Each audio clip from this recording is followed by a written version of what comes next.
الحمدللہ وکفا والصلاۃ والسلام علی عبادہ الذین اصطفیٰ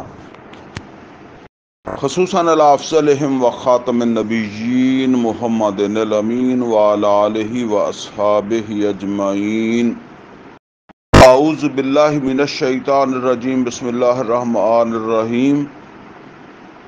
قال اللہ عز وجل فی کتابہ الکریم: وَدَخَلَ مَعَهُ السِّجْنَ فَتَيَّانِ قَالَ أَحَدُهُمَا إِنِّي أَرَانِي أَعْصِرُ خَمْرًا وَقَالَ الْآخَرُ إِنِّي أَرَانِي أَحْمِلُ فَوْقَ رَأْسِي خُبْزًا تَأْكُلُ الطَّيْرُ مِنْهُ نَبِّئْنَا بِتَأْوِيلِهِ إِنَّا نَرَاكَ مِنَ الْمُحْسِنِينَ۔ قَالَ لَا يَأْتِيكُمَا طَعَامٌ تُرْزَقَانِهِ إِلَّا نَبَّأْتُكُمَا بِتَأْوِيلِهِ قَبْلَ أَنْ يَأْتِيَكُمَا ذَلِكُمَا مِمَّا عَلَّمَنِي رَبِّي إِنِّي تَرَكْتُ مِلَّةَ قَوْمٍ لَا يُؤْمِنُونَ بِاللَّهِ وَهُمْ بِالْآخِرَةِ هُمْ كَافِرُونَ وَاتَّبَعْتُ مِلَّةَ آبَائِي إِبْرَاهِيمَ وَإِسْحَاقَ وَيَعْقُوبَ مَا كَانَ لَنَا أَن نُّشْرِكَ بِاللَّهِ مِن شَيْءٍ ذَلِكَ مِن فَضْلِ اللَّهِ عَلَيْنَا وَعَلَى النَّاسِ وَلَٰكِنَّ أَكْثَرَ النَّاسِ لَا يَشْكُرُونَ۔ یا صاحبی السجن أَرْبَابٌ مُتَفَرِّقُونَ خَيْرٌ أَمِ اللَّهُ الْوَاحِدُ الْقَهَّارُ مَا تَعْبُدُونَ مِن دُونِهِ إِلَّا أَسْمَاءً سَمَّيْتُمُوهَا أَنتُمْ وَآبَاؤُكُم مَا أَنزَلَ اللَّهُ بِهَا مِن سُلْطَانٍ إِنِ الْحُكْمُ إِلَّا لِلَّهِ أَمَرَ أَلَّا تَعْبُدُوا إِلَّا إِيَّاهُ ذَلِكَ الدِّينُ الْقَيِّمُ وَلَٰكِنَّ أَكْثَرَ النَّاسِ لَا يَعْلَمُونَ۔ یا صاحبی السجن أَمَّا أَحَدُكُمَا فَيَسْقِي رَبَّهُ خَمْرًا وَأَمَّا الْآخَرُ فَيُصْلَبُ فَتَأْكُلُ الطَّيْرُ مِن رَأْسِهِ قُضِيَ الْأَمْرُ الَّذِي فِيهِ تَسْتَفْتِيَانِ وَقَالَ لِلَّذِي ظَنَّ أَنَّهُ نَاجٍ مِّنْهُ اذْكُرْنِي عِندَ رَبِّكَ فَأَنسَاهُ الشَّيْطَانُ ذِكْرَ رَبِّهِ فَلَبِثَ فِي السِّجْنِ بِضْعَ سِنِينَ۔ صدق اللہ العلی العظیم۔ ربی اشرح لی صدری ویسر لی امری واحلل عقدۃ من لسانی یفقہوا قولی۔ اللہم ارنا الحق حقا وارزقنا اتباعہ وارنا الباطل باطلا وارزقنا اجتنابہ، آمین یا رب العالمین۔ عزیز دوستو، اس وقت میں نے سورہ یوسف کی آیت نمبر 36 سے لے کر آیت نمبر 42 تک آیات کی تلاوت کی ہے۔ اس کا مطلب یہ ہے کہ سورہ یوسف کی اس سے پہلے ہم 35 آیات پڑھ چکے ہیں اور 35 آیات میں ہمارے 4 درس ہوئے ہیں۔ سورہ یوسف کا یہ ہمارا 5واں درس ہے۔ آج کا جو درس ہے اس کے لیے میں نے جس موضوع کا تعین کیا ہے یا اس کے لیے جو موضوع ہے اس کو جو نام دیا ہے وہ ہے دعوت دین ابتدا سے انتہا تک۔ یوسف علیہ السلام نے اس کے اندر ذکر آ رہا ہے کہ کچھ لوگوں کو دین کی دعوت دی. ظاہر بات ہے پیغمبر کی طرف سے دین کی دعوت دینا تو یہ کوئی ایسی بات نہیں ہے، لیکن اس میں ہمارے لیے ایک سبق ہے. وہ سبق یہ ہے کہ دین کی ابتدا کیا ہے اور اس کی انتہا کیا ہے. یعنی ایمان والوں کو یہ سمجھنا چاہیے کہ دین کا آغاز کہاں سے ہوتا ہے اور اس کی تکمیل یا یہ مکمل کہاں ہوتا ہے. تو یہ ان آیات کے اندر یہ چیز بھی ہمارے سامنے آئے گی جو یوں سمجھ لیں کہ خصوصی توجہ کی جو ہے وہ حامل ہے. اب یہ کچھ پچھلی آیات کے حوالے سے یہ سمجھ لیں کہ جس بات کو میں ہائی لائٹ کرتا رہا ہوں وہ یہ ہے کہ اللہ تعالی ہر چیز کا خالق ہے. اب اس کو ہم کائنات کہیں، بلکہ اب تو جو علوم آ گئے ہیں اس میں اور ہی کئی ساری چیزیں. پہلے ایک تصور ہوتا تھا، قرآن میں جو تصور انسانوں کا تھا اسی کے مطابق بات کی گئی ہے کہ زمین اور آسمان، اللہ مالک ہے، خالق ہے. خالق السماوات والارض.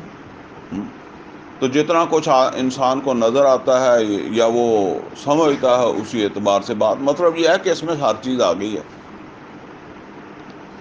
اور اس ساری مخلوق میں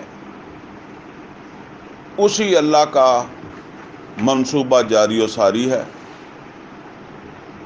اس میں ایک ہی پروگرام ہے اور وہ ہے پروگرام اللہ کا. اور اس کے اندر جو ہے وہ ہم انسان جو ہیں ان کی جو جگہ ہے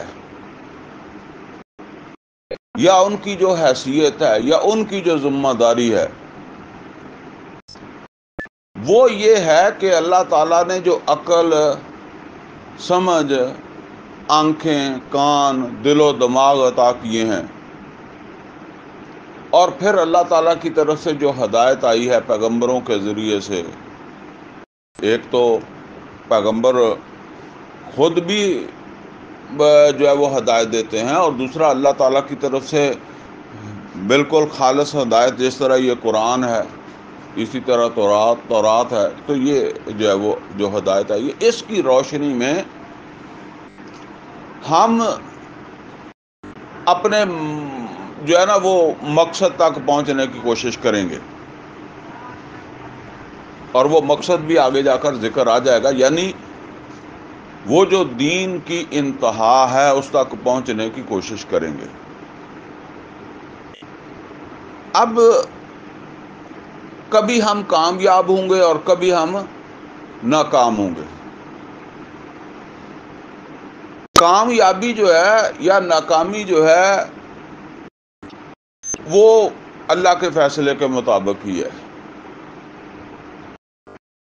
اور میں جیسے پہلے بھی عرض کر چکا ہوں کہ اگر تو وہ ہماری کامیابی جو ہے یا وہ ہمارا وہ عمل جو ہے، یہ نوٹ کر لیں کہ عمل غلط بھی ہوتا ہے اور عمل صحیح بھی ہوتا ہے، اور کئی دفعہ غلط عمل جو ہے اس میں آدمی کو کامیابی مل جاتی ہے اور کئی دفعہ غلط عمل میں ناکامی ہو جاتی ہے. اور اسی طرح کئی دفعہ صحیح عمل کر رہے ہوتے ہیں آدمی ناکام ہو جاتا ہے، کئی دفعہ غلط عمل کر رہے ہوتے ہیں آدمی کامیاب ہو جاتا ہے. تو اس کامیابی کا تعلق اللہ کے پروگرام سے ہے کہ اگر ہم وہ کامیابی جو ہے نا ملی ہے تو اللہ تعالیٰ کے اس پروگرام کے اندر وہ فٹ ہو گئی ہے. ٹھیک ہے، لیکن جس نے عمل کیا ہے اس نے کیوں کیا ہے؟ اس کے سامنے کیا چیز تھی؟ اس کی نیت غلط تھی، اس نے غلط کام کیا ہے، تو کامیابی کے باوجود اسے کوئی کریڈٹ نہیں ملے گا. اور دوسری طرف بندہ ناکام ہو گیا ہے لیکن اس کا عمل ٹھیک تھا، نیت ٹھیک تھی، ناکام ہو گیا تو وہ اس لیے ناکام ہو گیا کہ اللہ تعالیٰ کے اس منصوبے کے اندر وہ عمل جو ہے وہ فٹ نہیں آ رہا تھا. لیکن اسے جو اجر ملنا ہے وہ اس وجہ سے نہیں ملنا کہ اس کا عمل جو ہے وہ کامیابی سے ہمکنار نہیں ہوا، وہ کامیاب نہیں ہوا. اس کا عمل تو جو ہے نا وہ اس اعتبار سے اسے اجر دے گا کہ وہ اپنے اس مقصد میں کتنا مخلص تھا، کتنی اس نے سیریسلی کوشش کی، کتنے وسائل لگائے، کتنی صلاحیتیں لگائیں، کتنا وقت دیا، کیا ترجیحات اس کی رہیں اس کے حوالے سے. بس اسی کے اوپر اس کے عمل کا جو ہے وہ دار و مدار ہے. اب یہ دیکھیں کہ اللہ تعالیٰ کے منصوبے میں یہ بات ہے، اللہ کے پروگرام میں یہ بات ہے کہ اللہ یوسف علیہ السلام کو ایک دیہاتی علاقے سے اٹھا کر کم سنی میں مصر میں لے جانے کا اللہ کا منصوبہ ہے، اور وہاں جا کر ایک ایسے ماحول میں ان کو رکھنا ہے جہاں وہ حکمرانی کے طور طریقے جو ہے وہ دیکھیں، سیکھیں، مشاہدہ کریں اس ماحول میں رہ کر. میں نے کئی دفعہ آپ کو بتایا کہ کسان کا بچہ جو ہے نا وہ کاشتکاری اس ماحول میں سیکھ لیتا ہے. وہ دیکھتا ہے کام کرتے اپنے باپ کو، بھائیوں کو، تو اس کو یہ سمجھ آ جاتی ہے. موچی کا بچہ، لوہار کا بچہ، سیاستدان کا بچہ، اسی طرح وہ سیکھ لیتے ہیں. تو اس طرح اللہ تعالیٰ کی حکمت میں یہ بات تھی کہ یوسف علیہ السلام جائیں. اور اس میں دیکھیں حکمتیں کتنی ہیں. بندہ سوچتا ہے کہ کوئی فرشتہ آتا وہ جوان یوسف علیہ السلام کو خام خواہ بچپن میں لے گیا، اللہ جوان ہو جاتے تو لے جا کر بادشاہ کو کہتا کہ یہ اس کو بادشاہ بناؤ، تو اس طرح بنتا. تو اب دیکھیں انسانوں کا معاملہ ہے نا، تو اب اس میں ایک ایسا طریقہ اختیار کرنا ہے کہ جو لوگوں کی جو ان کا کلچر ہے، ان کی ذہنی صلاحیت ہے، اس میں کوئی غیر معمولی کام بھی نہ لگے. روٹین کا ایک جیسے کہتے ہیں کہ بس روٹین کا ایک کام جو ہے وہ محسوس ہو. تو اب دیکھیں میں یہاں کہا کرتا ہوں کہ دو منصوبے ہیں، ایک ہے یعقوب علیہ السلام کا اور ایک ہے بھائیوں کا. اب یعقوب علیہ السلام کا منصوبہ ہے یوسف علیہ السلام کے تحفظ کا. وہ نہیں جانے دینا چاہتے، وہ ان کی بڑی کیئر کرتے ہیں، لیکن اس کے باوجود یعقوب علیہ السلام فیل ہو گئے. اور بھائی جو ہیں ان کا برا ارادہ ہے، بری نیت سے ایک عمل کر رہے ہیں، لیکن وہ فیل نہیں ہوئے، وہ کامیاب ہو گئے. اس لیے کہ یعقوب علیہ السلام اگر کامیاب ہوتے ہیں تو پھر وہ بچہ تو نہیں جاتا، پھر وہ اس کو لے کر جانا ہے. اب بھائی کامیاب ہوئے ہیں تو اصل میں اللہ کا منصوبہ کامیاب ہوا ہے. بھائی جو ہیں وہ تو قتل کا ارادہ رکھتے ہیں نا، ان کے اوپر تو قتل پڑنا چاہیے. وہ تو یوسف علیہ السلام نے معاف کر دیا، ورنہ تو ان کا جرم تو قتل کا ہے. اسی طرح قافلے والے ہیں وہ چوری کا مال سمجھ کر لے کر جا رہے ہیں نا، جیسے کسی کی گری پڑی چیز ہے، کسی کو اس کا مالک تلاش کرنا چاہیے تو وہ اس کو کامیاب ہو گئے. لیکن ان کی یہ کامیابی اللہ کے اس منصوبے کے اندر جو ہے وہ فٹ تھی. پھر عزیز مصر اب اللہ تعالیٰ ایک ایسے گھرانے میں یا ایسے ماحول میں ان کو لے جانا چاہتا جہاں سیاسی ماحول ہو، یعنی یہ جو الیٹ کلاس حکمران کلاس ہے، اس کا کوئی ایسا گھرانہ یا ایسا ماحول ان کو میسر آئے جہاں جس طرح وہ میں نے مثال دی سیاستدان کا بچہ ہے تو وہ کہاں سے سیکھتا ہے، تو جہاں وہ مشاہدہ کر سکیں، دیکھ سکیں ماحول کو. تو عزیز مصر اس کو اس مقصد کے لیے تو نہیں لے کر گیا، لیکن بہرحال اس نے ایک بچہ اسے پسند آ گیا، اس نے خرید لیا، وہ اپنے گھر لے گیا، لیکن منصوبہ اللہ تعالیٰ کا جو تھا وہ تکمیل پا رہا تھا. تو یہاں یہ سمجھ لیں اسی کی بنیاد کے اوپر آخرت میں اجر ملنا ہے، لیکن اس کا یہ مطلب نہیں ہے کہ ہم اپنی ذمہ داری سے جو ہے وہ لا تعلق ہو جائیں کہ جی ہونا تو وہی ہے جو اللہ نے کرنا ہے، اور وہ ہو بھی جانا ہے. یہ بھی سمجھ لیں واللہ غالب علی امر، اللہ اپنے امور پر غلبہ رکھتا ہے، اپنے فیصلوں پر، اپنے منصوبوں پر میں ناکام نہیں ہوتا. ہم کریں نہ کریں وہ ناکام نہیں ہوتا. لیکن یہ سمجھ لیں ہماری ناکامی ہو جائے گی اگر ہم سیدھی راہ کے اوپر جو ہے وہ کوشش نہیں کریں گے. ہم ناکام ہو جائیں گے نا. ہم نے تو اپنے آپ کو ناکامی سے بچانا ہے، اور اس کے لیے یہ لازمی ہے کہ ہم پوری ایمانداری کے ساتھ، پوری بے جگری کے ساتھ اپنے وسائل، وقت، صلاحیتیں جو ہے اس کو جو ہے وہ لگائیں اور دیکھ کر چلیں کہ یہی رستہ ہے. بے شک وہ یعقوب علیہ الصلوۃ والسلام کی طرح ہم کامیاب نہیں ہوتے، لیکن ہم نے تو یہی کرنا ہے. جس طرح وہ موسیٰ علیہ الصلوۃ والسلام کا ہم نے پڑھا نا کہ ان کو تو کشتی کے ٹوٹنے پر تکلیف ہونی چاہیے، ہمیں بھی ہونی چاہیے. اور اسی طریقے سے جو ہے وہ بچے کے قتل کے اوپر اس کو تکلیف نہیں ہو رہی جو قتل کر رہا ہے، لیکن جو دیکھ رہا ہے وہ ہے موسیٰ علیہ الصلوۃ والسلام. ان کو تکلیف، ان کے نزدیک وہ غلط ہے، اگرچہ وہاں وہ اللہ کے منصوبے کی تکمیل ہو رہی تھی. تو یہ ایک پردہ ہے. اب دیکھیں یوسف علیہ الصلوۃ والسلام اس گھر میں آ گئے ہیں، کم سن ہیں اور بلوغت کو پہنچ گئے. اب سمجھ لیں کو 15 16 17 18 سال جتنا بھی ان کی عمر ہوگی اس وقت ہیں.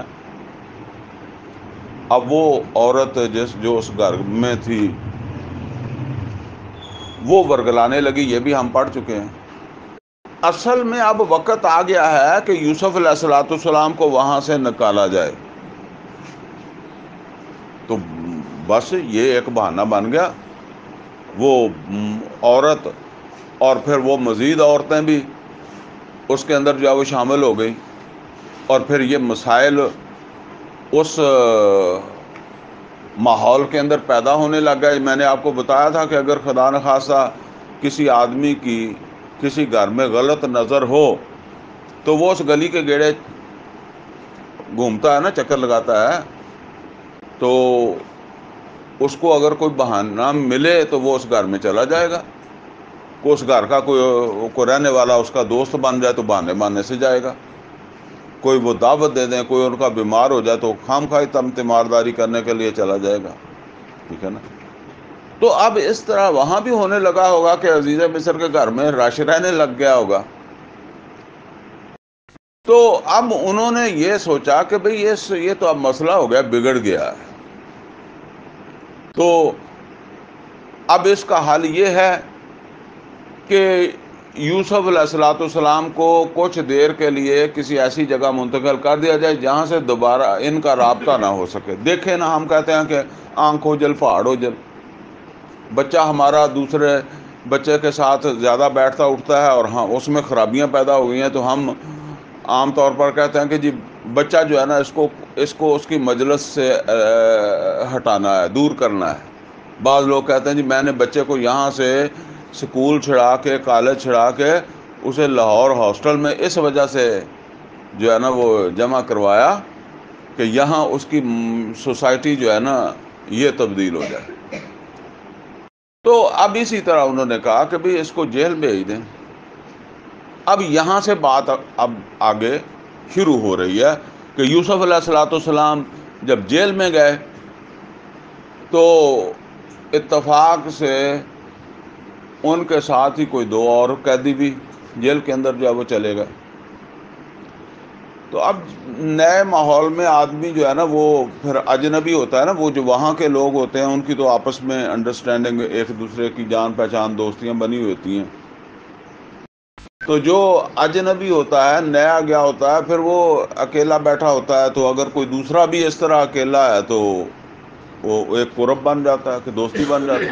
تو وہ جو 2 آدمی تھے ان کی اور یوسف علیہ السلام کی اس بنا کے اوپر جو ہے وہ ایک تعلق بن گیا، واقفیت بن گئی. اب وہیں سے بات چل رہی ہے. وَدَخَلَ مَعَهُ السِّجْنَ فَتَيَّانِ، تو داخل ہوئے جیل میں ان کے ساتھ 2 اور آدمی بھی. اب کچھ وقت گزرا ہوگا، کتنا گزرا یہ تو اس کا تو یہاں ذکر نہیں ہے، لیکن ایک وقت گزرا تو وہ دونوں آدمی جو ہے نا وہ جن کے اور یوسف علیہ السلام کے درمیان ایک خاص تعلق جو ہے وہ بن گیا تھا، تو وہ آئے یوسف علیہ السلام کے پاس. تو آ کے یوسف علیہ السلام کو اپنا مسئلہ سنانے لگے. ان دونوں کو دونوں کو خواب آیا تھا علیحدہ علیحدہ. تو انہوں نے کہا یوسف علیہ السلام سے اس کی تعبیر پوچھتے ہیں.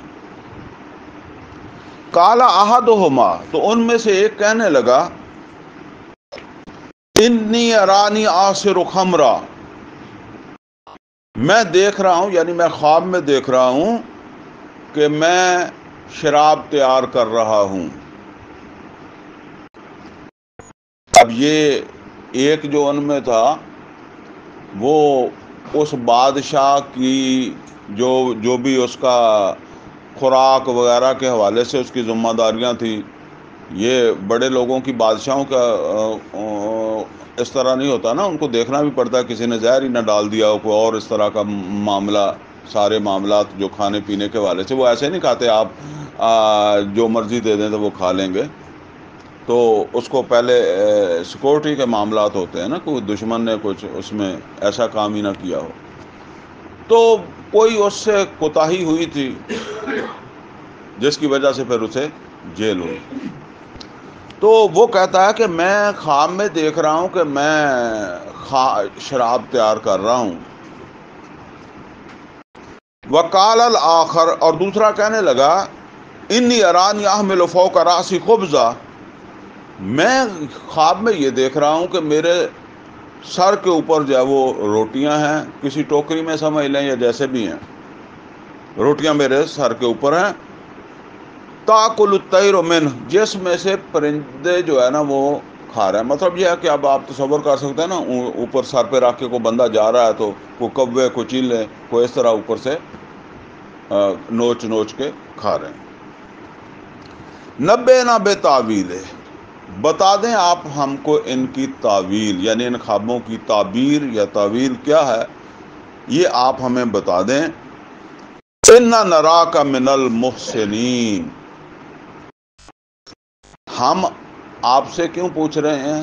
انا نراک من المحسنین، ہم نے آپ کو بہت اچھا انسان پایا. جس کو میں نے موضوع بنایا وہ تھا یوسف علیہ السلام کی وہ دعوت. لیکن ظاہر ہے دعوت دینے والے کو کیا کہتے ہیں؟ دائی. دائی ایک تو ہمارے جو مشہور دائی ہے نا وہ تو ہے دال الف حمزے کے ساتھ یہ لگتی ہے نا، تو وہ ہے یہ بچے وغیرہ پیدا کرنے والی عورتیں ہوتی ہیں نا، ان کو دائی کہتے ہیں. لیکن ایک دال الف عین اور یہ کے ساتھ ہے دائی، دعوت. ومن احسن قولا ممن دعا الی اللہ، اللہ کی طرف دعوت دینے والا. تو اب یوسف علیہ السلام دائی ہیں، اور کوئی بھی دائی ہو سکتا ہے، ہونا تو سب کو چاہیے. ہاں، ہم سب کو ہی دین کا دائی ہونا چاہیے نا. ہیں نہیں ہیں وہ علیحدہ بات ہے، لیکن سب کی ذمہ داری ہے کہ دین کی دعوت دیں، دین کے داعی بنیں۔ اللہ نے فرمایا وَمَنْ أَحْسَنُ قَوْلًا مِّمَّنْ دَعَا إِلَى اللَّهِ، اس سے بڑھ کر کس کی بات اچھی ہے؟ جو لوگوں کو اللہ کی طرف بلا رہا ہے، اللہ کی طرف جو ہے وہ دعوت دینے والا ہے، داعی الی اللہ۔ تو اب یہاں جو بات ہے نا خاص، وہ ہے یوسف علیہ الصلوۃ والسلام کا اخلاق۔ اخلاق میں صرف یہ بات نہیں آتی کہ آپ کہیں کہ جی بس ہنس کے بول لیتا ہے، ٹھیک ہے نا، نہیں، اخلاق کے اندر بہت ساری چیزیں آتی ہیں۔ نبی صلی اللہ علیہ وسلم فرمایا میں اخلاق کی تکمیل کرنے آیا ہوں۔ اور دائی کے اندر تو یہ خصوصیات ہر درجے میں ہونی چاہیے نا، اس لیے کہ دیکھیں آپ جتنی مرضی اچھی بات کریں، لوگ جو ہے نا وہ اس میں نکتہ چینی نکالیں گے، کوئی نہ کوئی اعتراض کریں گے، آپ کی ذات پر کر دیں۔ بلکہ میں کہا کرتا ہوں کہ جب تک آپ عام لوگوں کی طرح رہ رہے ہیں نا تو لوگوں کو آپ پر اعتراض نہیں ہے، لیکن جب آپ دین کی دعوت کے ساتھ کھڑے ہوں گے نا، اور دین کی دعوت کا وہ پہلو کہ حرام کیوں کھاتے ہو، جھوٹ کیوں بولتے ہو، زنا کیوں کرتے ہو، وہ جس طرح شعیب علیہ السلام نے کہا پورا ناپ تول جو ہے اس میں کمی کیوں کرتے ہو، تو پھر لوگ آپ کے دادے کی برائیاں بھی آپ کے کھاتے میں ڈالیں گے۔ وہ کوئی دادے میں بات ہوگی نا تو وہ بھی کہیں گے کہ یہ اسی کا پوتا ہے، آپ کی نہیں ملی نا تو وہ دادے والی ڈال دی ہے۔ تو یہ اسی طرح ہوگا۔ اب وہ ڈاکٹر ذاکر نائک آیا ہوا ہے، آپ نے دیکھے نا کہ کیا کیا باتیں کرتے ہیں، کون کون کرتا ہے، کس طرح جو ہے وہ، تو یہ اس طرح۔ اب اس میں بڑا حوصلہ ہونا چاہیے، دائی میں برداشت ہونی چاہیے، درگزر، دیکھی اندیکھی کرنے والا، اس کے باوجود لوگوں کے ساتھ ہمدردی رکھنے والا۔ یعنی یہ نہیں کہ کسی آدمی نے اگر ایسا رویہ اختیار کیا تو بندہ کہے جی میں نے بس دوبارہ اس کے ساتھ بات ہی نہیں کرنی ہے، نہیں، وہ یہ انسانی ہمدردی، ویلفیئر اصل ہے ہی یہ ویلفیئر ہے، یہ جو ہے نا وہ انسان کے ساتھ جو ہے وہ جو انسانیت کا تعلق ہے نا، یہ وہ ہے۔ تو بہرحال انہوں نے یوسف علیہ السلام میں یہ خوبیاں پائیں، اور یہ میں نے اس لیے ذکر کر رہا ہوں کہ جب اگر یہ کام کرنا ہے تو یہ وصف بھی ہونے چاہیے۔ انہوں نے کہا ہم نے آپ کو بہت اچھا انسان پایا ہے۔ اب دیکھیں انہوں نے تو آ کر مسئلہ یوسف علیہ السلام کو بتا دیا۔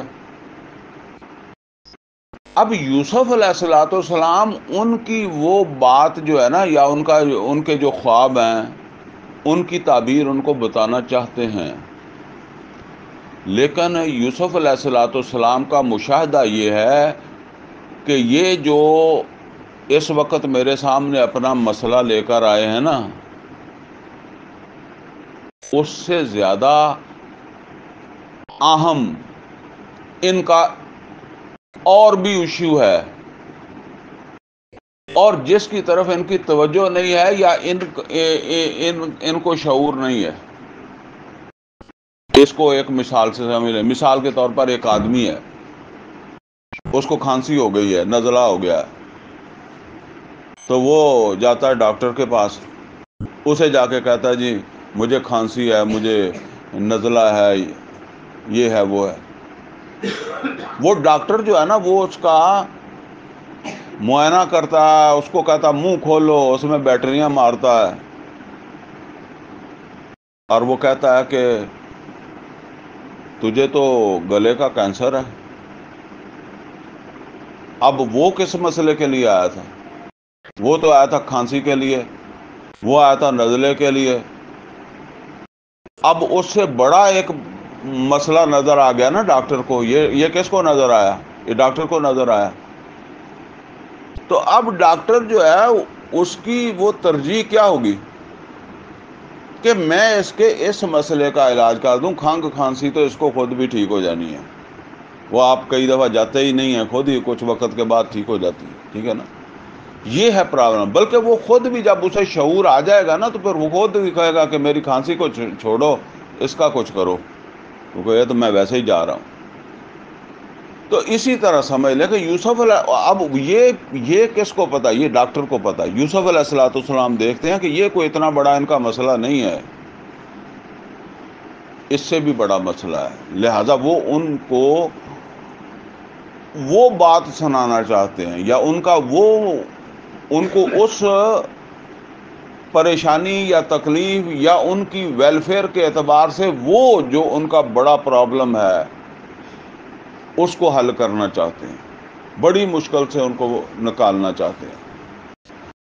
تو اب اس کے اندر ایک بات اور بھی آ رہی ہے, پھر اس کو پڑھتے ہیں.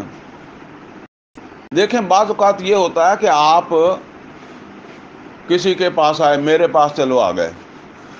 ایک آدمی رستے سے گزر رہا تھا, گزرتے گزرتے اس نے کہا جی ادھر وہ منیر بیٹھا ہوا ہے, تو میں بس ایک مسئلہ پوچھنا ہے 2 منٹ کا, کھڑے کھڑے ہی پوچھ لینا ہے, میں ابھی پوچھ کے آیا.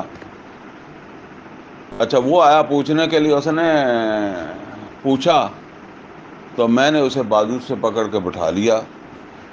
اب وہ پریشان ہے کہ میں کچھ پوچھنے آیا تھا, یہ کچھ بتانے لگ گیا, اور پیچھے اس کا کوئی کام بھی ہے نا, تو وہ اس کی توجہ کدھر رہے گی, پیچھے کی طرف, اپنے کام کی طرف جو ہے وہ رہے گی نا, کیونکہ وہ اپنے حساب سے تو 2 منٹ کے لیے آیا تھا. اگر میں اس کو یہ بتاؤں کہ تیرا وہ جو پیچھے مسئلہ چھوڑ کر آیا نا, تو اس کو ذرا دماغ سے نکال دے, اس کا حل بھی میں تجھے کر دوں گا, یا اس کا میں حل تجھے کر دیتا ہوں, اس کی پریشانی جو ہے وہ ذہن سے نکال دے, تو اب وہ پوری حاضر دماغی کے ساتھ میری بات سنے گا نا, حاضر ہو کر بات سنے گا. اب اسی طرح کا مسئلہ یہ ہے کہ وہ آئے اور جیل کے اندر جو ہے نا وہ کوئی, ظاہر بات ہے گھر میں جب ہم کھانا کھاتے ہیں تو آپ اپنی مرضی سے کھاتے ہیں, نہیں بھی موڈ ہے تو گھنٹے بعد کھا لیں گے, کسی کی ماں ہے کسی کی بیوی ہے دے دے گی گھنٹے کے بعد اس کو. تو جیل میں تو پھر وہ لنگر کھلتا ہے ٹائم پر ہی, جس نے کھا لی, جو پیچھے رہ گیا. تو وہ کہیں بیٹھے ہوں گے نا, تو انہوں نے آپس میں گفتگو کی کہ بھائی چلیں کھانا آنے والا ہے یا لنگر کھلنے والا ہے, تو ذرا پہلے یہ مسئلہ پوچھ کے آ جائیں, یہ کلیئر کر لیں. تو اب یوسف علیہ الصلوۃ والسلام نے چونکہ ان کا زیادہ وقت لینا ہے, ان کے اپنے جو بھی سوچ کر آئے تھے, تو یوسف علیہ الصلوۃ والسلام ان کو یہ بتا رہے ہیں کہ دیکھو کھانے کی فکر نہیں کرنی ہے کہ وہ لنگر میں تم رہ جاؤ گے, کھانا میں گفتگو کر رہا ہوں اور تمہارے ذہن پر کھانا سوار رہے پیچھے, ٹھیک ہے, پتہ نہیں کتنی بات لے جائے گا, کیونکہ تمہاری بات تو بعد میں بتانی ہے نا, پہلے تو وہ بات بتانی ہے جس کو یوسف علیہ الصلوۃ والسلام اہم سمجھتے ہیں نا. تو لہٰذا جو ہے نا وہ اس طرح کی ذہن کے اندر کوئی بوجھ نہیں لینا, میں تمہیں کھانا یا لنگر کھلنے سے پہلے ہی فارغ کر دوں گا, روٹی میں پیچھے نہیں رہو گے تم. خاص طور پر روٹی پہ چیز بھی ایسی ہوتی ہے کہ بندے کا بہت دھیان جاتا ہے, ٹھیک ہے نا.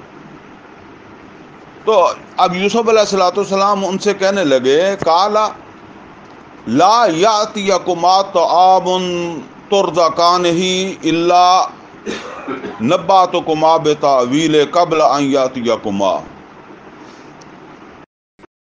کہ دیکھو وہ لنگر جو روز تم کھاتے ہو, وہ کھانا جو تم روز کھاتے ہو وہ نہیں آئے گا, یعنی وہ ابھی لنگر نہیں کھلے گا, میں اس سے پہلے تم کو جو ہے نا وہ سب کچھ بتا کے فارغ کر دوں گا.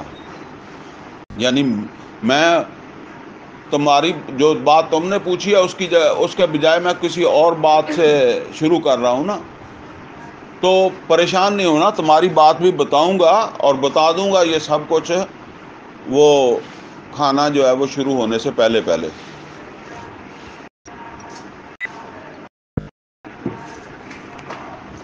ذالکم مما علمنی ربی، اور یہ جو کچھ میں تمہیں بتا رہا ہوں یا بتاؤں گا یہ اس علم کی بنیاد پر ہے.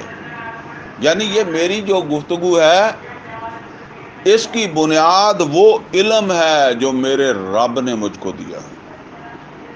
آپ دیکھیں وہ اپنا علم نہیں کہہ رہے، کس کا کہہ رہے ہیں؟ رب کا علم. میرے رب کا دیا ہوا علم ہے جس کی بنیاد کے اوپر میں تمہارے ساتھ بات کر رہا ہوں. اور بس یہ سمجھ لیں جو میں نے موضوع رکھا ہے نا وہ انہی آیات کی بنیاد کے اوپر جو وہ رکھا ہے. یعنی دین کی ابتدا اور انتہا، بس یہ دو چیزیں اس کے اندر جو وہ آ رہی ہیں. تو وہ انہیں کہنے لگے کہ یہ اس علم کی بنیاد کے اوپر ہے جو میرے رب نے مجھے عطا کیا ہے. انی ترکت ملۃ قوم لا یؤمنون باللہ وہم بالآخرۃ ہم کافرون، اور میں نے لا تعلقی اختیار کی اس قوم سے جو اللہ پر ایمان نہیں رکھتے اور وہی ہیں جو آخرت کو نہیں مانتے.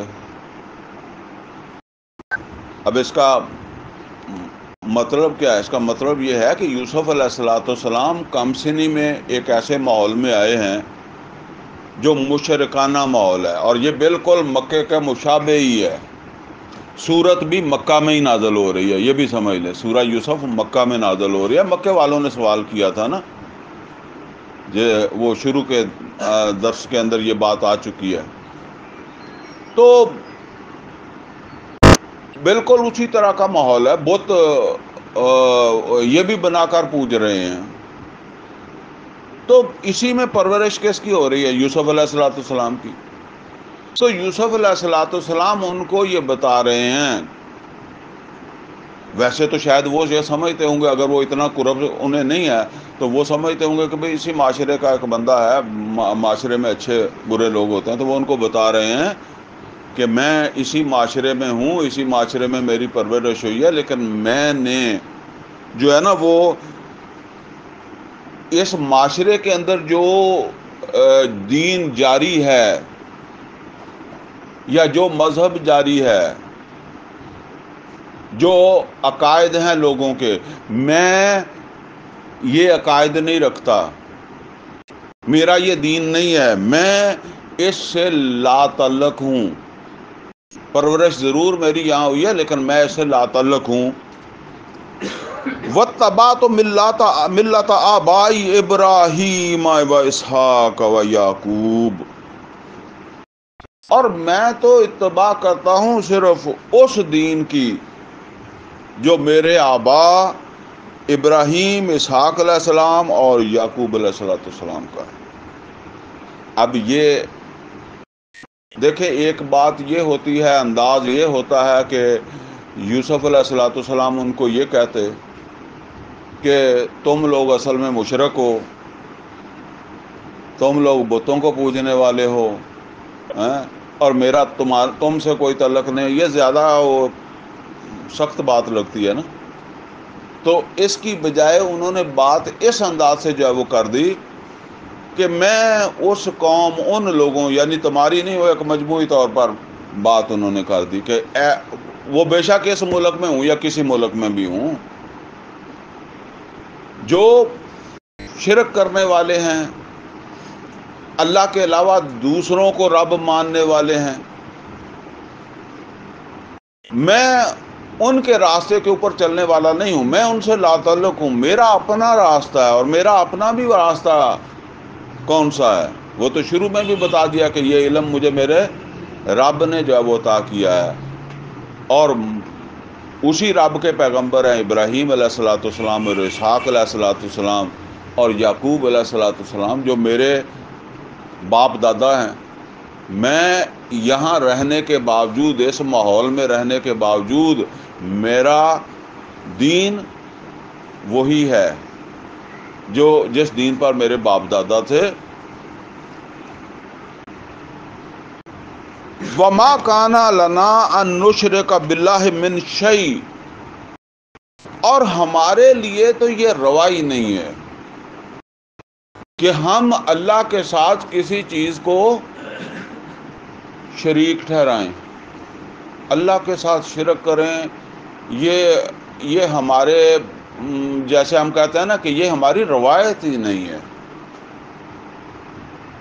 یعنی یہ اب وہ جو شرک سے لا تعلقی ہے نا، ایک تو ویسے ہی شرک بری چیز ہے نا، ایک یہ کہ ہمارے لیے یہ روائی نہیں ہے۔ جیسے ہم کہتے ہیں نا کہ یار ہمارے خاندان میں اس طرح کی کوئی روایت نہیں ہے، ہمارے خاندان میں ایسا بندہ نہیں ہوتا، ٹھیک ہے نا؟ تو وہ اس طرح کہہ رہے ہیں کہ ہمارے ہاں یہ کوئی بندہ شرک کرے تو یہ ہمارے لیے روا نہیں ہے، لیکن یہ معاشرہ سارا ہی جو ہے وہ شرک کر رہا ہے۔ اب یہاں یہ بات سمجھ لیں جی کہ دین کی جو ابتدا ہے وہ توحید ہے۔ اللہ اپنی ذات اور اپنی صفات میں یکتا ہے، اس کے اوپر ایمان اور اس کا اعلان۔ اللہ تعالیٰ اپنی ذات اور اپنی صفات کے اندر یکتا ہے، کوئی اس کا شریک نہیں ہے، کوئی اس کا ثانی نہیں ہے، کوئی اس کا ہم اثر نہیں ہے، ہم سر نہیں ہے کوئی اس کا۔ اب یہ ہے زبان سے اقرار، دل سے یقین۔ اب اس کی چوٹی کیا؟ یہ تو شروع ہے نا، یہ اعلان شروع ہے۔ اس کی چوٹی کیا ہے؟ اس کی چوٹی ہے اللہ تعالیٰ کی کبریائی، اللہ تعالیٰ کی بڑائی، جو اللہ تعالیٰ مکہ میں نبی صلی اللہ علیہ وسلم سے فرما رہا ہے نا کہ یا ایھا المدثر قم فانذر، اے لحاف میں لپٹنے والے کھڑے ہو جائیے اور لوگوں کو تنبیہ کیجئے۔ کس چیز کی تنبیہ کیجئے؟ وَرَبَّكَ فَكَبِّرْ، کہ تمہارا رب جو ہے وہ اکبر ہے، وہ بڑا ہے، اس کی بڑائی کرو، یہ ہے اس کی بڑائی کرو۔ وَرَبَّكَ فَكَبِّرْ۔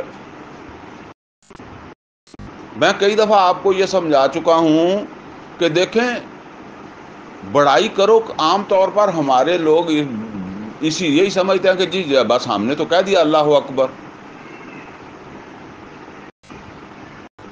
اب دیکھیں نبی صلی اللہ علیہ وسلم مکہ میں ہیں اور مکہ میں 360 بت بھی اللہ کے گھر میں پڑے ہوئے ہیں، اللہ کے بیت اللہ کے اندر پڑے ہوئے ہیں۔ تو نبی صلی اللہ علیہ وسلم کے بارے میں آپ نے پڑھا ہے نا کہ نبی صلی اللہ علیہ وسلم حرم میں جا کر کبھی کبھی نماز پڑھ لیتے تھے، اگرچہ وہ پسند نہیں کرتے تھے۔ ویسے عمر فاروق رضی اللہ تعالیٰ عنہ کے ایمان لانے کے بعد تو مسلمان پڑھ لیتے تھے۔ تو اللہ اکبر کہتے ہوں گے کہ نہیں کہتے ہوں گے، یا بغیر ہی اس کے پڑھ لیتے تھے؟ یہ اللہ اکبر کیا ہے؟ یہ اللہ اکبر ہے اپنا یقین اس بات پر کہ اللہ بڑا ہے، اور زبان سے اقرار ہے، لیکن حقیقت کے اعتبار سے عملی طور پر یہ اللہ تعالیٰ کی بڑائی جو ہے اس کا ظہور کہاں ہے؟ یہ کہیں نظر آتی ہے؟ یہاں نہیں میں کہہ رہا، یہاں بعد میں دیکھ لینا، مکہ میں دیکھیں نا، کہیں نظر آتی ہے؟ اگر آپ کہیں نظر آتی ہے تو پھر وہ 360 بت کیوں وہاں پڑے ہوئے ہیں؟ اللہ بڑا ہے، اللہ اکبر ہے، اللہ کہتا ہے کہ میں کسی کو اپنا شریک نہیں کرتا، تو یہ بت کیا ہے؟ شریکی ہے نا۔ تو یہ بالکل جو ہے نا وہ غیر منطقی بات ہے۔ یہ بات کہی جا رہی ہے کہ اس کو وہاں تک پہنچائیں کہ اللہ کی کبریائی نظر آنے لگے،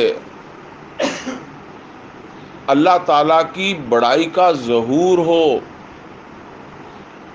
جو ظاہر کب ہوئی ہے پھر اس شان کے ساتھ فتح مکہ کے بعد. اب کیوں نہیں پڑے رہے بت؟ اللہ تو اکبر پہلے ہی ہو گیا تھا. اگر کوئی بندہ سمجھتا ہے کہ جی ہجرت سے پہلے اللہ اکبر تھا تو پھر اب بت پڑے رہنے دیتے، پھر بتوں کا کیا نقصان تھا؟ یہ ہے پوری شان کے ساتھ کبریائی،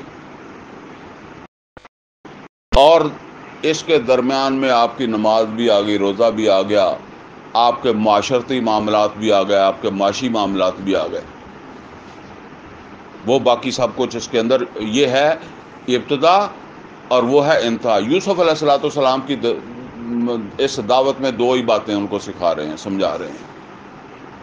کوئی روزے کی بات نہیں، کوئی نماز کی بات نہیں، کوئی اور بات نہیں ہے. یہ دو ہی باتیں ان کو جو ہے وہ بتا رہے ہیں. یہاں سے شروع ہوتا ہے، وہاں تک جو ہے وہ یہ منزل ہے. تو ان سے کہہ رہے ہیں کہ وما کان لنا نشرک باللہ، ہم اللہ کو اس طرح مانتے ہیں کہ اللہ کا کسی کو شریک نہیں کرتے. ذالک من فضل اللہ علینا وعلی الناس، اور یہ اللہ تعالیٰ کا بڑا فضل ہے ہم پر، اور اللہ کا یہ فضل تو سب لوگوں پر ہی ہے. ولیکن اکثر الناس لا یشکرون، لیکن اکثر لوگ جو ہے وہ ناشکری کرتے ہیں اور اللہ کے اس فضل سے محروم رہ جاتے ہیں. دیکھیں اللہ کا بہت بڑا فضل یہ قرآن ہے، یہ ہدایت ہے. ذالک فضل اللہ یؤتیہ من یشاء، ٹھیک ہے نا، یہ بڑا فضل ہے. لیکن آپ ذرا سوچیں کہ ہمارے معاشرے کے اندر کتنے فیصد لوگ ہیں جو اللہ کے اس فضل سے استفادہ کر سکتے ہیں. یہ بات سمجھ لیں، قرآن کو حفظ کرنا یہ مستحب ہے، فرض واجب نہیں ہے، ثواب ہے، اچھا کام ہے. لیکن قرآن سے رہنمائی لینا فرض ہے، واجب ہے. یہ ہدایت کے لیے نازل ہوا ہے، یہ ھدی للناس ہے، یہ ھدی للمتقین ہے. اور جس مقصد کے لیے یہ نازل ہوا ہے اس مقصد کے لیے کتنے فیصد لوگ ہیں ہم میں سے؟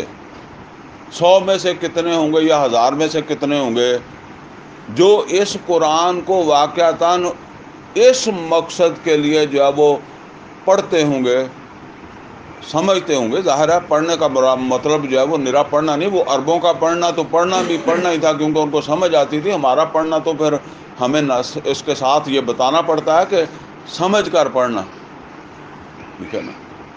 تو جو ہے نا وہ یہ ہے اصل وہ راستہ جس پر چل کر ہم اس کی جو ہدایت ہے یا رہنمائی جو ہے اس سے مستفید ہوتے ہیں. اور اگر یہ نہیں ہے تو یہ ناشکریہ. ولیکن اکثر الناس لا یشکرون، اللہ اکثر لوگ جو ہے وہ اللہ تعالیٰ کے اس فضل کو ناشکری کر کے جو ہے وہ اس فضل سے محروم ہو جاتے ہیں. یا صاحبہ یہ سجن، اور اے میرے جیل کے ساتھیوں، ارباب متفرقون خیر ام اللہ الواحد القہار. اب یہ ساری وہ بنیادی بات، یہ توحید جہاں اس کی بنیاد توحید کی بنتی ہے نا، وہ بتا رہے ہیں. یا صاحبہ یہ سجن، ہے میرے جیل کے ساتھیوں، ارباب متفرقون خیر ام اللہ الواحد القہار، کیا کئی متفرق رب جو ہیں وہ بہتر ہیں یا ایک اللہ جو غالب ہو، با اختیار ہو، ہر چیز اس کے قبضہ ہے، قدرت میں ہو، وہ بہتر ہے؟ میں اس کو اس طرح سمجھایا کرتا ہوں کہ دیکھیں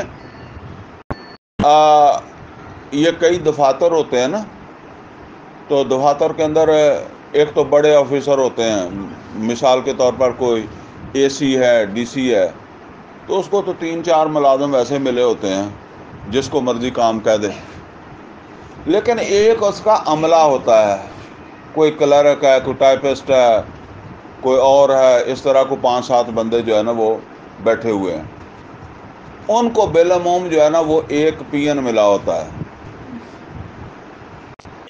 تو اب پی این ملا ہوا ہے، یہ بندے ہیں 5، تو ایک آدمی نے اس کو جو ہے وہ کہا کہ بھئی جائیں ذرا وہاں سے میرے لیے چائے لے آئیں، وہ چائے لینے چلا گیا۔ دوسرا آدمی جو ہے اس کو کوئی ضرورت پڑ گئی ہے، اس نے ادھر ادھر دیکھا، وہ بابا کدھر گیا، عام طور پر بابا ہی ہوندا ہے، وہ بابا کدھر گیا؟ تو وہ تھوڑی دیر بعد پھر اس نے کہا کہ یار بابا نہیں آیا۔ تو وہ کیا کہتا ہے؟ تو یہ بابا کم چور ہے، یہ ہر وقت جو ہے نا وہ جب اس کی ضرورت پڑتی ہے اس وقت غائب ہوتا ہے، پھر کسی اور کو ضرورت پڑی، پھر کسی اور کو ضرورت پڑی۔ اس کی وجہ کیا ہے؟ وجہ یہ ہے کہ بندہ ایک ہے، اور وہ جو جن کے وہ تابع ہیں نا وہ ہیں زیادہ۔ ایک کا تو وہ کام کر رہا ہے، اب اسی ٹائم میں دوسرے کو بھی ضرورت پڑ گئی، تو اس وجہ سے یہ ساری بات اس وجہ سے جو ہے وہ ہو رہی ہے۔ اگر وہ ایک آدمی کا ہی ملازم ہو نا تو اس کے لیے ایزی ہو، اس کو پتا ہے کہ میں نے اس کو بھیجا ہے، اب وہ ادھر ادھر نہیں ڈھونڈے گا۔ بس یہی بات ہے کہ اگر انسان جو ہے وہ ایک اللہ کو اپنا رب سمجھتا ہے کہ وہ مجھے پالنے والا ہے، تو پھر اپنی ہر حاجت کے لیے اسی کے دروازے کے اوپر جو ہے وہ دستخط دے گا نا، کسی دوسرے دروازے پر دستک نہیں دے گا، اسی دروازے پر دے گا۔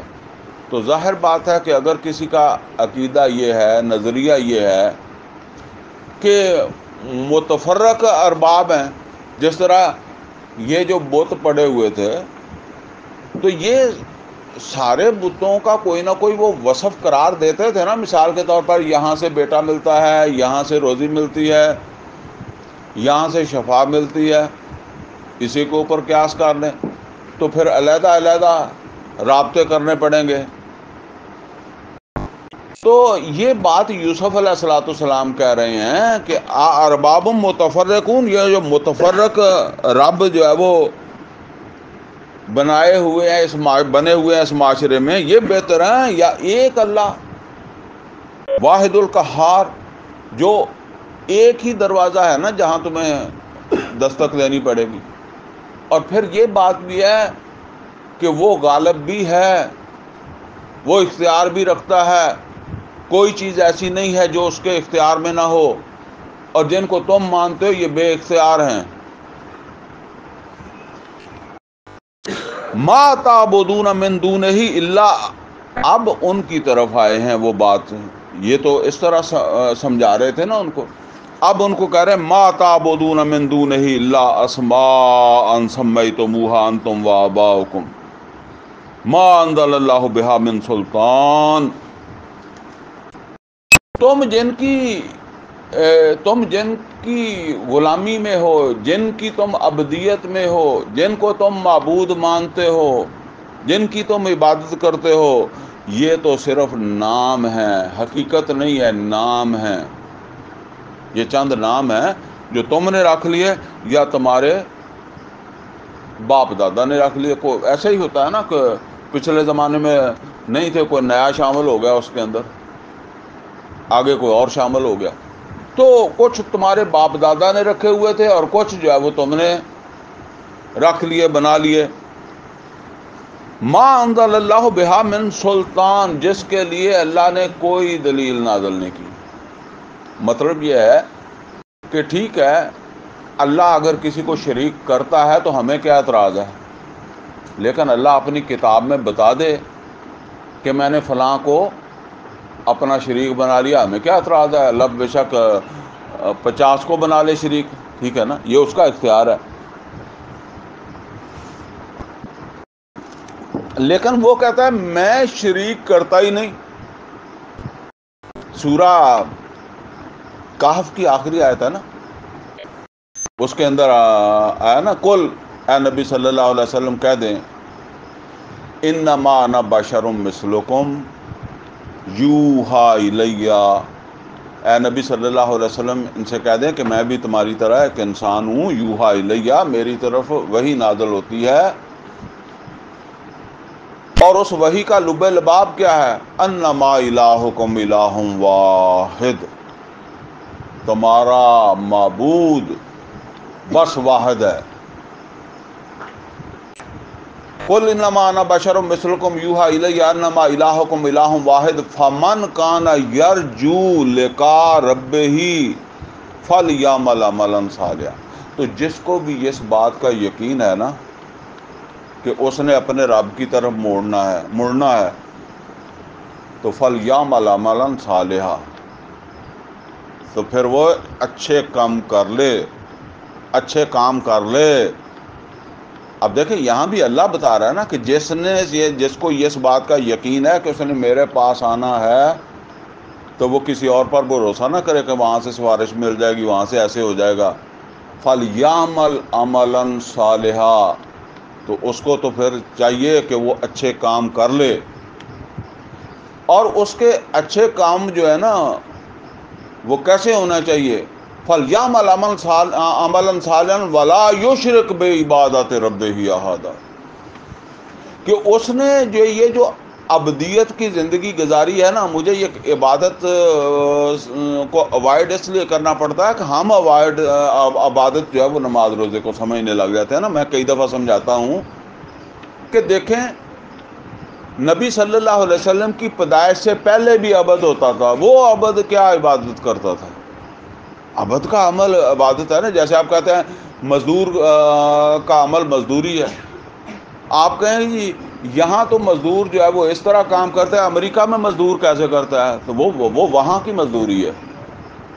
ابھی محمد اور رسول اللہ صلی اللہ علیہ وسلم پیدا نہیں ہوئے تو اب کا عبد کیا کر رہا ہے؟ اس کی عبادت کیا ہے؟ یہ کس کی نماز پڑھتا ہے؟ یہ کس کا روزہ رکھتا ہے؟ یہ کس کا حج کرتا ہے؟ یہ کیا کرتا ہے؟ یہ اپنے آقا کی فرما برداری کرتا ہے۔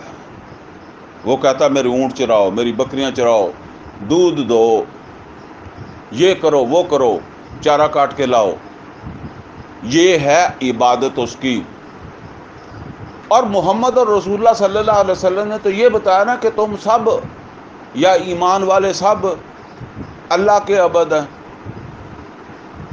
تو یہاں پہ صرف نماز روزے تک بات کیوں آ گئی ہے؟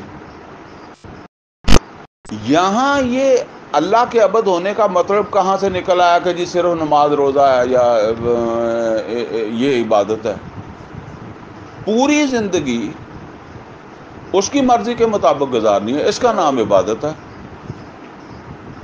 تو جو یہ فرمایا نا یہ مطلب ہے فَلْيَعْمَلْ عَمَلًا صَالِحًا وَلَا يُشْرِكْ بِعِبَادَةِ رَبِّهِ أَحَدًا، کہ اس نے اپنے رب کی جو ابدیت کی زندگی گزاری ہے نا، عبد بن کر زندگی گزاری ہے، اس میں کوئی اور شریک نہیں ہوا تھا، نہ اس کی نمازوں میں، نہ اس کے روزوں میں، نہ اس کی معاشرت میں، نہ اس کی معاش میں۔ اور اگلی بات تو پھر یہاں آ جائے گی، وہ میں نہیں دہراتا، کسی سطح کے اوپر بھی اس نے اللہ کے علاوہ جو ہے وہ کسی اور کو شریک نہیں کیا، نہ اس کے خالق ہونے میں نہ اس کے رازق ہونے میں۔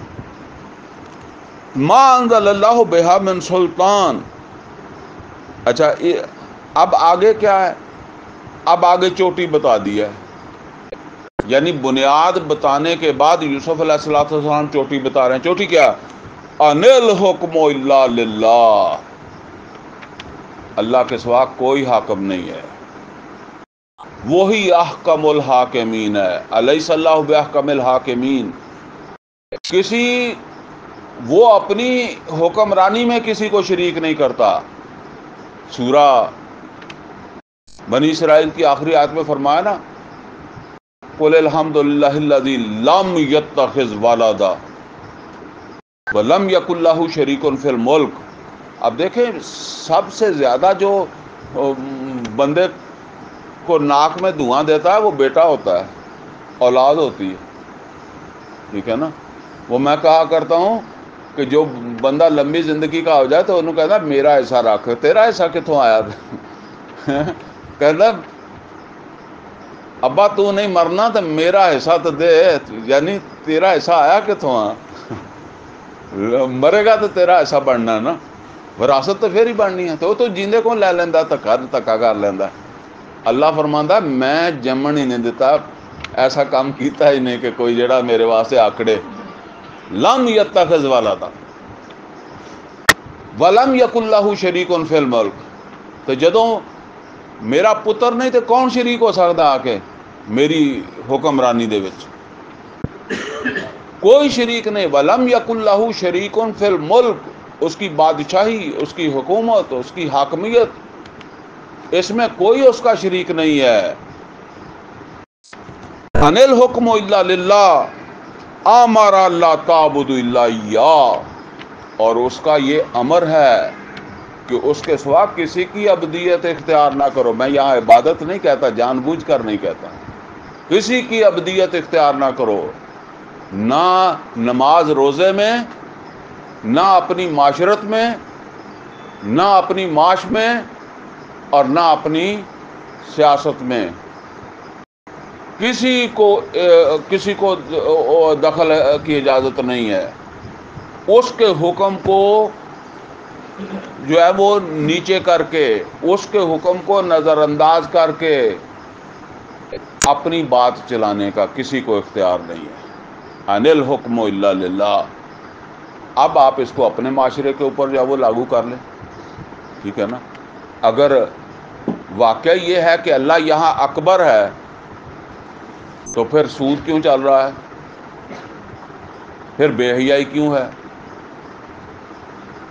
اگر یہ ہے اور مکہ میں بھی یہ تھا کہ زبان سے اللہ اکبر تھا، وہاں اور معبود ارباب موجود تھے، تو محمد اور رسول اللہ صلی اللہ علیہ وسلم نے جو جد و جہد کیا وہ اسی کو مٹانے کے لیے. تو پھر آپ کی میری جد و جہد کس کام کے لیے ہونی چاہیے؟ وہ اسی کو مٹانے کے لیے ہونی چاہیے. یہی طاغوت ہے نا. وَمَن يَكْفُرْ بِالطَّاغُوتِ وَيُؤْمِن بِاللَّهِ فَقَدِ اسْتَمْسَكَ بِالْعُرْوَةِ الْوُثْقَىٰ. اچھا مٹا دینا ہمارے بس میں نہیں ہے. یہ میں پھر بار بار یہ آپ کو کہتا ہوں، ہم نے اللہ کی کتاب، محمد اور رسول اللہ صلی اللہ علیہ وسلم کی سنت اور عقل، سمجھ، شعور، فہم، اس کی روشنی میں سیدھے چلنا ہے، اور اس کے لیے وسائل، صلاحیتیں لگانی ہیں، اوقات لگانے ہیں ترجیحی بنیادوں کے اوپر. اب کتنا ہم کر سکے ہیں یہ اللہ کے حوالے ہے. وہی بات ہے، یعقوب علیہ الصلوۃ والسلام تو بچاتے رہے، نہیں بچا سکے اپنے بچے کو، لے گئے بھائی، ٹھیک ہے نا. تو اس کی کوئی پریشانی نہیں. یہ بتا دیا ہمیں لِكَيْ لَا تَأْسَوْا عَلَىٰ مَا فَاتَكُمْ وَلَا تَفْرَحُوا بِمَا آتَاكُمْ. اگر تم ناکام بھی ہو جاؤ تو کوئی زیادہ افسوس کی ضرورت نہیں ہے. یہ اللہ تعالیٰ کے حساب میں نہیں تھا تمہارا کامیاب ہونا، ٹھیک ہے نا.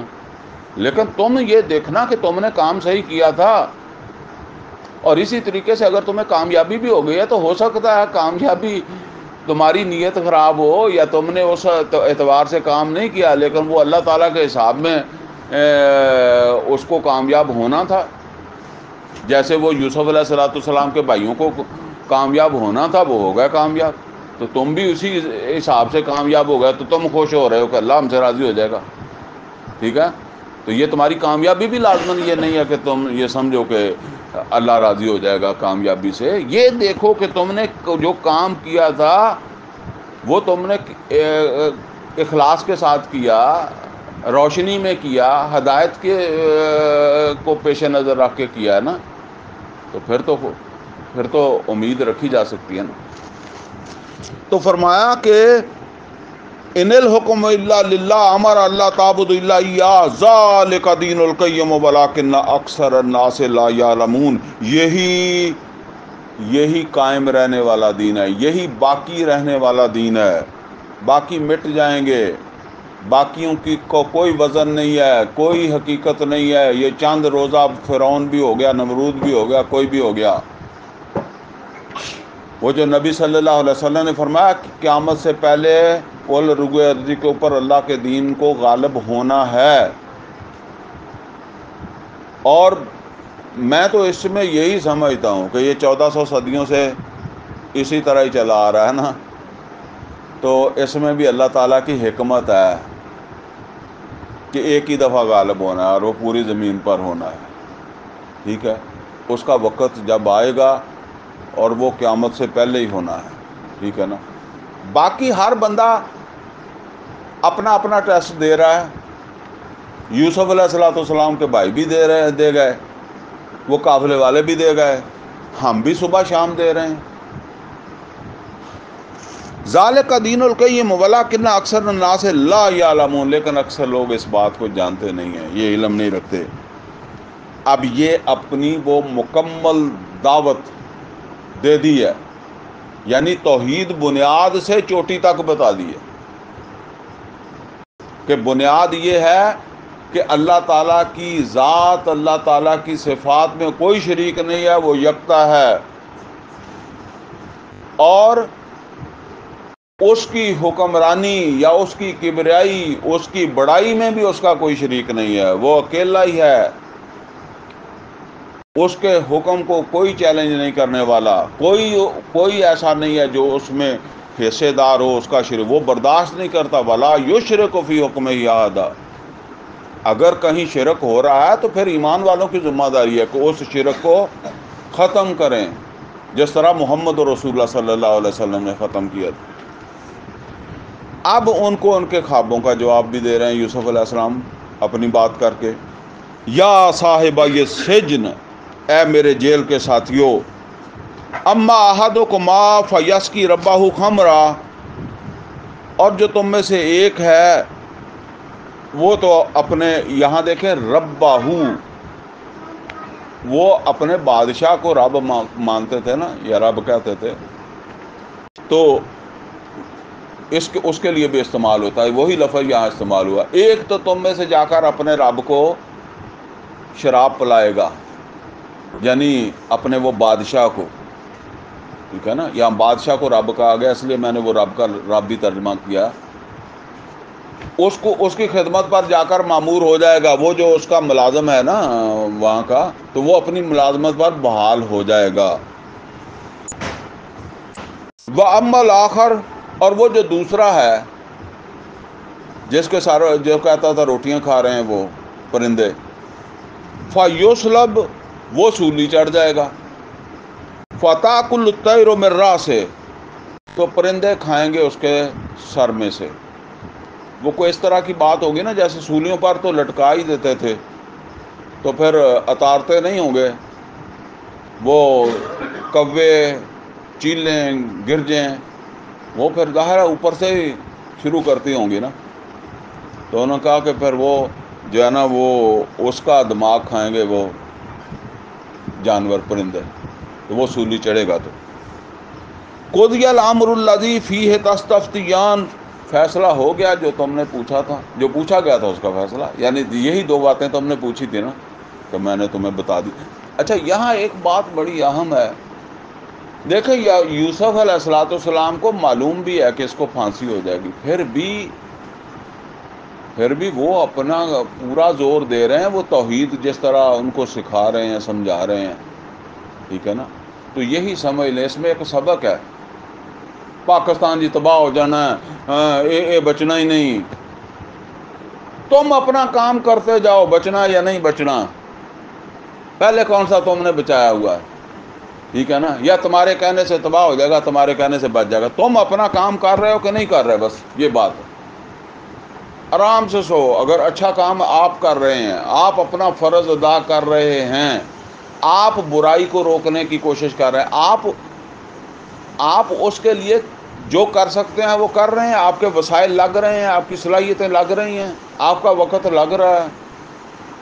تو اب دیکھیں پتہ ہے بندہ پھانسی چڑھ جائے گا، لیکن پھر بھی یوسف علیہ السلام جو ہے نا وہ یہ نہیں کہتے تم کی کرنا بس تیرا تو گیا کھڈا تے لے گیا تو پھانسی تو پھانسی لگ جانا تو بس جا آرام کر 4 دن سو جا کے جی ڈاکٹر کہہ دیں کہ بس یہ 4 دن کا مہمان ہے تو جا کے آرام کر کھا پی.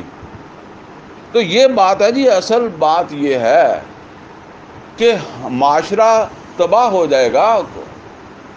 ہم اپنی ذمہ داری ادا کریں. وقال للذی ظن انہ ناج منہما، تو کہنے لگے جس کے بارے میں ان کا خیال تھا کہ وہ نجات پا جائے گا، وہ جا کے نوکری پر بحال ہو جائے گا، اس سے کہنے لگے اذکرنی عند ربک، کبھی ذکر کرنا، یعنی وہ پھر ملازم و نوکروں کو موقع مل جاتا ہے نا کبھی کبھی فری ہونے کا. وہ بڑا افسر بھی کبھی کبھی فری ہو جاتا ہے اپنے متحدوں کے ساتھ. تو اس نے کہا کوئی ایسا چانس دیکھ کر، بادشاہ کا موڈ دیکھ کر. اب دیکھیں یوسف علیہ السلام کی خواہش ہے کہ میں، اب پہلے دعا مانگی تھی کہ میں جیل چلا جاؤں، اب خواہش ہے کہ میں جیل سے نکل جاؤں. تو اب اس کو یہ کہا کہ اس وہاں کہیں میرا بھی ذکر کر دینا کہ وہ ایک بندہ بغیر ہی کسی گناہ سے وہاں جیل کے اندر جو وہ پڑا ہوا، انہوں نے کوئی بالا ہی ڈالا ہوگا نا. جس طرح ہمارے ہاں آج کل حکمران ہوتے ہیں نا، پولیس والے پکڑ لیتے ہیں، کسی ریکارڈ میں نہیں رکھتے، تو شاید انہوں نے بھی کوئی بغیر ریکارڈ کے جیل میں ڈالا ہوگا، بادشاہ کو نہیں پتہ ہوگا. تو انہوں نے کہا کہ کبھی اس کے پاس بھی جب میرا جو ہے وہ ذکر کر دینا.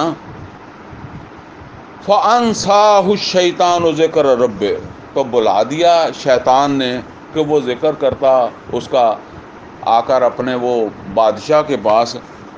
فَلَبِثَ فِي السِّجْنِ بِضْعَ سِنِينَ، تو وہ رہے اور بھی کئی سال جیل میں.